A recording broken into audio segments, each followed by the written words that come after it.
तमाम सामाईन और नाज़रीन का खैर मक़दम है उर्दू क़वाइद की दुनिया में। उर्दू अदब को जानने और समझने के लिए उसे दो हिस्सों में तक़सीम किया गया है, नज़म और नसर। नज़म की कई सारी अक़साम पाई गई हैं और वहीं नसर की भी कई सारी अक़साम हैं। तो हर वीडियो में हम ये कोशिश करेंगे कि अलग अलग क़िस्म को जानने और समझें। आज हम नज़म के सबसे पहले क़िस्म हम्द से शुरुआत करेंगे। हम्द किसे कहते हैं? ऐसी नज़म जिसमें अल्लाह ताला की तारीफ़ की जाती है वो हम्द कहलाती है। नज़म में अल्लाह ताला की सिफ़ात, उसकी पाकी, उसकी बंदगी, बुज़ुर्गी और उसके रहम करम का ज़िक्र होता है।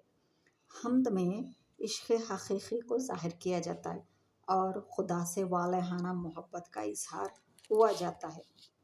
इश्क़ का मौजू जो होता है वो अल्लाह ताला की ज़ात होती है, इसको हम्द कहते हैं। हम्द कहने वाले काफ़ी सारे शोरा होते हैं जिन्होंने हम्द में अल्लाह ताला की बड़ाई बुज़ुर्गी बयान की है।